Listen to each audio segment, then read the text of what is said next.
প্রিয় পাঠকেরা, তোমরা দেখছো স্বপ্ন পূরণ এডুকেশন চ্যানেল। আমরা প্রতিদিনের মতন আজকেও নিয়ে চলে এসেছি কিছু গুরুত্বপূর্ণ প্রশ্ন ও উত্তরে ভিডিও নিয়ে বাংলায় গুরুত্বপূর্ণ প্রশ্নোত্তরগুলো প্রতিদিন পাওয়ার জন্য আমাদের চ্যানেলটি লাইক, কমেন্ট, শেয়ার এবং সাবস্ক্রাইব করে দিও। সাবস্ক্রাইব করে বেল আইকনটি প্রেস করে নিও, তাহলে নতুন নতুন ভিডিও নোটিফিকেশনগুলো তোমরা খুব সহজেই পেয়ে যাবে। এবং আপকামিং পরীক্ষার জন্য এই প্রশ্নোত্তরগুলো কিন্তু খুব গুরুত্বপূর্ণ, তাই ভুলেও কেউ ভিডিওটা স্কিপ করো না, পুরো ভিডিওটা অবশ্যই মনোযোগ সহকারে দেখো। নতুন যারা আমাদের চ্যানেল প্রশ্নোত্তরের ভিডিওগুলো দেখছো তারা অবশ্যই লাইক, কমেন্ট, শেয়ার এবং সাবস্ক্রাইব করে দিও। সাবস্ক্রাইব করে বেল আইকনটি প্রেস করে নিও। এছাড়াও তোমরা তোমাদের বন্ধুদের প্রচুর পরিমাণে ভিডিওগুলো শেয়ার করো, যাতে তারাও আপকামিং পরীক্ষায় এই প্রশ্ন উত্তরের ভিডিওগুলো পেয়ে উপকৃত হতে পারে। আমাদের ডেসক্রিপশন বক্সে হোয়াটসঅ্যাপ গ্রুপ এবং টেলিগ্রাম গ্রুপের লিঙ্ক দেওয়া আছে, সেখানে গিয়ে সবাই অবশ্যই জয়েন করে নিও। এবং এখনও পর্যন্ত যারা আমাদের চ্যানেলটি লাইক, কমেন্ট, শেয়ার এবং সাবস্ক্রাইব করোনি তারা অবশ্যই লাইক, কমেন্ট, শেয়ার এবং সাবস্ক্রাইব করে দিও। এবং তোমরা লাইক, কমেন্ট, শেয়ার এবং সাবস্ক্রাইব করলে আমরা আরও আগ্রহ পাবো এবং নতুন নতুন ভালো ভালো ভিডিও নিয়ে আসার চেষ্টা করব। তাই অবশ্যই তোমরা আমাদের চ্যানেলটি লাইক, কমেন্ট, শেয়ার এবং সাবস্ক্রাইব করে দিও। তাই অযথা সময় নষ্ট না করে চলে আসি আজকের প্রথম প্রশ্নে। আজকের প্রথম প্রশ্ন বলার আগে বলতে চাই, তোমরা কিন্তু প্রশ্নগুলো দেখা মাত্রই কমেন্ট বক্সে উত্তর করার চেষ্টা করবে। 1 নম্বর প্রশ্ন, ভারতের তালাচাবির শহর বলা হয়। তোমাদের সামনে 4টে অপশান রয়েছে। 4টে অপশানের মধ্যে সঠিক উত্তরটি হয়ে যাবে অপশান বি, আলিগড়। ভারতের তালাচাবির শহর বলা হয় আলিগড়কে। এর সম্বন্ধে তোমরা দেখে নাও।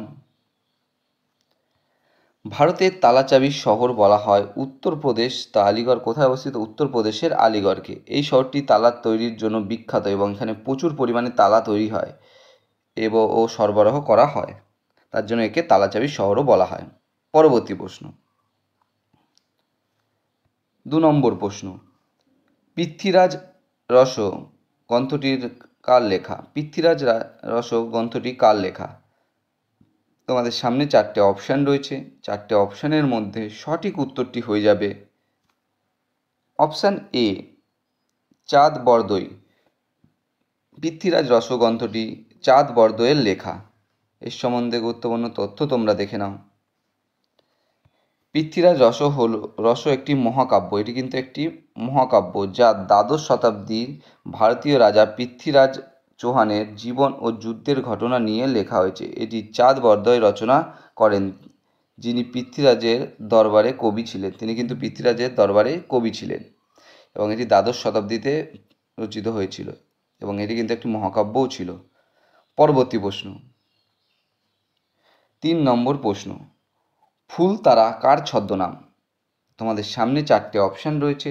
4টে অপশানের মধ্যে সঠিক উত্তরটি হয়ে যাবে অপশান সি, প্রীতিলতা ওয়াদ্দেদার। ফুলতারা প্রীতিলতা ওয়াদ্দেদারের ছদ্মনাম ছিল ফুলতারা। এর সম্বন্ধে গুরুত্বপূর্ণ তথ্য তোমরা দেখে নাও। ফুলতারা ছদ্মনামটি প্রীতিলতা ওয়াদ্দেদারের।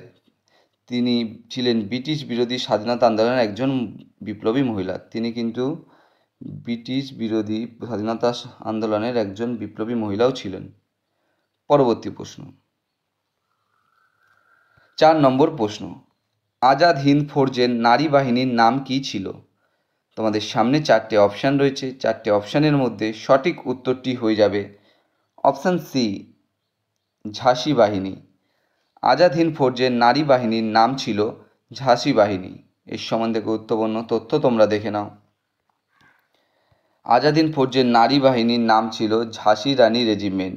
এই রেজিমেন্টের নেতৃত্ব দিয়েছিলেন ক্যাপ্টেন লক্ষ্মী স্বামীনাথন, যিনি পরে লক্ষ্মী সেহগল নামে পরিচিত হন। এই রেজিমেন্টের কিন্তু নেতৃত্ব দিয়েছিলেন ক্যাপ্টেন লক্ষ্মী স্বামীনাথন, যিনি কিন্তু পরে লক্ষ্মী সেহগল নামেও পরিচিত হন। পরবর্তী প্রশ্ন, 5 নম্বর প্রশ্ন, আমফান ঝড়ের নামকরণ করেন কোন দেশ? তোমাদের সামনে 4টে অপশান রয়েছে। 4টে অপশানের মধ্যে সঠিক উত্তরটি হয়ে যাবে অপশান সি, থাইল্যান্ড। আমফান ঝড়ের নামকরণ করেন থাইল্যান্ড দেশ। এর সম্বন্ধে গুরুত্বপূর্ণ তথ্য তোমরা দেখে নাও। ঘূর্ণিঝড় আমফানের নামকরণ করেছে থাইল্যান্ড। থাইল্যান্ড কিন্তু নামকরণ করেছে। এটি কিন্তু 2004 সালে থাইল্যান্ড এই নামটি প্রস্তাব করে। আমফান শব্দের অর্থ কিন্তু আকাশ। এটি একটি গ্রীষ্মমণ্ডলীয় ঘূর্ণিঝড় যা বঙ্গোপসাগরে তৈরি হয়েছিল। এটি কিন্তু বঙ্গোপসাগরে তৈরি হয়েছিল এবং পরে সুপার ঘূর্ণিঝড়ে পরিণত হয়। এটি কিন্তু পরে সুপার ঘূর্ণিঝড়ে পরিণত হয়েছিল এবং 2004 সালে কিন্তু এটি থাইল্যান্ড নামকরণ করেছিল। এবং আমফান শব্দের অর্থ কিন্তু আকাশ। পরবর্তী প্রশ্ন, 6 নম্বর প্রশ্ন, টেনিদা চরিত্রের স্রষ্টা হলেন? তোমাদের সামনে 4টে অপশান রয়েছে, 4টে অপশানের মধ্যে সঠিক উত্তরটি হয়ে যাবে অপশান বি, নারায়ণ গঙ্গোপাধ্যায়। টেনিদা চরিত্রের স্রষ্টা হলেন নারায়ণ গঙ্গোপাধ্যায়। এর সম্বন্ধে গুরুত্বপূর্ণ তথ্য তোমরা দেখে নাও। টেনিদা চরিত্রের স্রষ্টা হলেন নারায়ণ গঙ্গোপাধ্যায়।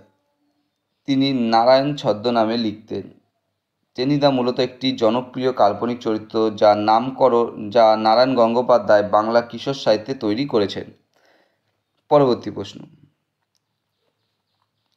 7 নম্বর প্রশ্ন, ফারেনহাইট স্কেল কে আবিষ্কার করেন? তোমাদের সামনে 4টে অপশান রয়েছে, 4টে অপশানের মধ্যে সঠিক উত্তরটি হয়ে যাবে option C, Daniel Gabriel. Fahrenheit scale কে আবিষ্কার করেন? Daniel Gabriel. ফারেনহাইট স্কেল আবিষ্কার করেন ড্যানিয়েল গ্যাব্রিয়েল। এর সম্বন্ধে গুরুত্বপূর্ণ তথ্য তোমরা দেখে নাও। ড্যানিয়েল গ্যাব্রিয়েল ফারেনহাইট তাপমাত্রা স্কেল আবিষ্কার করেন। তিনি 1724 সালে এই স্কেল প্রবর্তন করেন।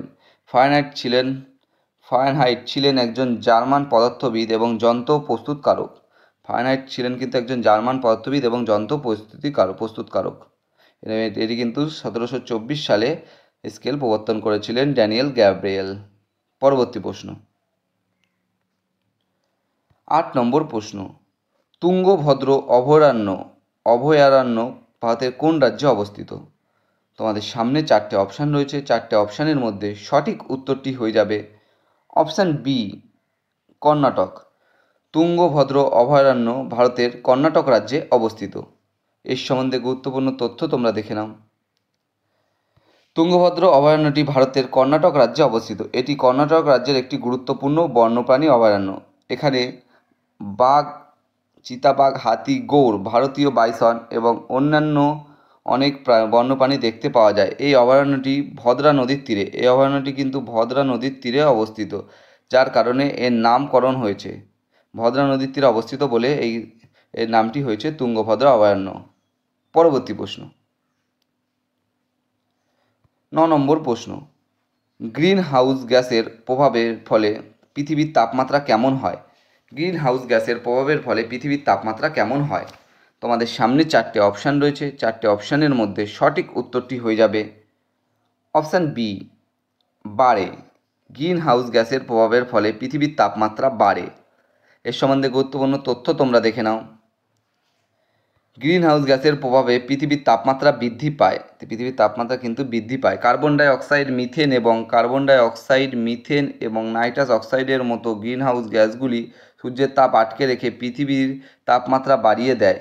এই গ্যাসের কারণে পৃথিবী পৃষ্ঠ থেকে বিকিরিত তাপ সম্পূর্ণরূপে মহাকাশে ফিরে যেতে পারে না, ফলে তাপমাত্রা বৃদ্ধি পায়। পরবর্তী প্রশ্ন, 10 নম্বর প্রশ্ন এবং আজকের শেষ প্রশ্ন, হরিজন পত্রিকার সম্পাদক কে ছিলেন? হরিজন পত্রিকার সম্পাদক কে? তোমাদের সামনে 4টে অপশান রয়েছে, 4টে অপশানের মধ্যে সঠিক উত্তরটি হয়ে যাবে অপশান এ, মহাত্মা গান্ধী। হরিজন পত্রিকার সম্পাদক ছিলেন মহাত্মা গান্ধী। এর সম্বন্ধে গুরুত্বপূর্ণ তথ্য তোমরা দেখে নাও। মহাত্মা গান্ধী ছিলেন হরিজন পত্রিকার সম্পাদক। তিনি গুজরাটি, হিন্দি এবং ইংরেজি ভাষায় এই পত্রিকাটি সম্পাদনা করতেন। 1933 থেকে 1948 সাল পর্যন্ত এই পত্রিকাটি প্রকাশিত হয়েছিল। তাহলে 1933 থেকে 1948 সাল পর্যন্ত এই পত্রিকাটি প্রকাশিত হয়েছিল এবং তিনি কিন্তু গুজরাটি, হিন্দি এবং ইংরেজি ভাষায় এই পত্রিকাটি সম্পাদনা করতেন। বন্ধুরা, তোমাদের জন্য আজকে কটাই প্রশ্নোত্তর ছিল। তোমরা যদি প্রশ্নোত্তরগুলো পেয়ে উপকৃত হয়ে থাকো, অবশ্যই আমাদের চ্যানেলটি লাইক, কমেন্ট, শেয়ার এবং সাবস্ক্রাইব করে দিও। সাবস্ক্রাইব করে বেল আইকনটি প্রেস করে নিও, তাহলে নতুন নতুন ভিডিও নোটিফিকেশনগুলো তোমরা খুব সহজেই পেয়ে যাবে। এবং নতুন যারা আমাদের চ্যানেলে প্রশ্নোত্তরের ভিডিওগুলো দেখছো, তারা অবশ্যই লাইক, কমেন্ট, শেয়ার এবং সাবস্ক্রাইব করে বেল আইকনটি প্রেস করে নিও। এবং তোমরা তোমাদের বন্ধুদের প্রচুর পরিমাণে ভিডিওগুলো শেয়ার করো, যাতে তারাও আপকামিং পরীক্ষায় প্রশ্নোত্তরের ভিডিওগুলো পেয়ে উপকৃত হতে পারে। আমাদের ডেসক্রিপশান বক্সে হোয়াটসঅ্যাপ গ্রুপ, টেলিগ্রাম গ্রুপের লিঙ্ক দেওয়া আছে, সেখানে কিন্তু সবাই অবশ্যই জয়েন করে নিও। এবং তোমরা কিন্তু এখনও পর্যন্ত যারা আমাদের চ্যানেলটি লাইক কমেন্ট শেয়ার এবং সাবস্ক্রাইব করনি তারা অবশ্যই লাইক কমেন্ট শেয়ার এবং সাবস্ক্রাইব করে দিও। তোমরা অনেকেই এখনও পর্যন্ত আমাদের চ্যানেলটি দেখছো কিন্তু লাইক কমেন্ট শেয়ার এবং সাবস্ক্রাইব করনি, তারা অবশ্যই লাইক কমেন্ট শেয়ার এবং সাবস্ক্রাইব করে দিও। তোমরা লাইক কমেন্ট শেয়ার এবং সাবস্ক্রাইব করলে আমরা আরও আগ্রহ পাবো এবং নতুন নতুন ভালো ভালো ভিডিও নিয়ে আসার চেষ্টা করবো। তাই তোমরা অবশ্যই আমাদের চ্যানেলটি লাইক কমেন্ট শেয়ার এবং সাবস্ক্রাইব করে দিও।